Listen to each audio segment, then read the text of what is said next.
որ անչափ կարևոր է, որ անձը ինքը իր հետ կարողանա մնալ առանձնության մեջ, աչքերը փակ ու ասի, որտեղ եմ ես ուզում լինել,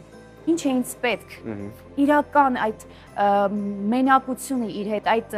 ձուլումը ինքը իր անձի հետ, հա, եւ որը երբեմն մղում է, որ դու հասկանաս քեզ, զգաց քո պահանջմունքները, քո կարիքները բավարարված կամ թերի բավարարված եւ փորձես հասկանալ ուր ես ուզում լինել, ուր ես ուզում գնալ եւ այդ մեր արժեվ եղած նպատակները ոչ թե մենք տեսնենք այսպես հորիզոնական, այլ ուղղահայաց, որ դրանք ճանապարհ են, որը մենք պետք է անցնենք, նպատակների քայլեր են, չափելի նպատակներ եւ այստեղ ամենակարևորը, որ մենք կարողանանք դրանց մեջ հարատևել որովհետև մենք ինչ-որ բաներ որոշում ենք, ինչ-որ բաներ այսպես գունավոր դնում ենք մեր առաջ, բայց չենք հարատևում։ Այսինքն առանձնանանք մեր հետ, նույնացվենք, հասկանանք որտեղ ենք ուզում լինել, դա կարա լինի երկրի տեսքով, կարա լինի մասնագիտության տեսքով, հարաբերության տեսքով, կարգավիճակի, ռեպուտացիայի տեսքով։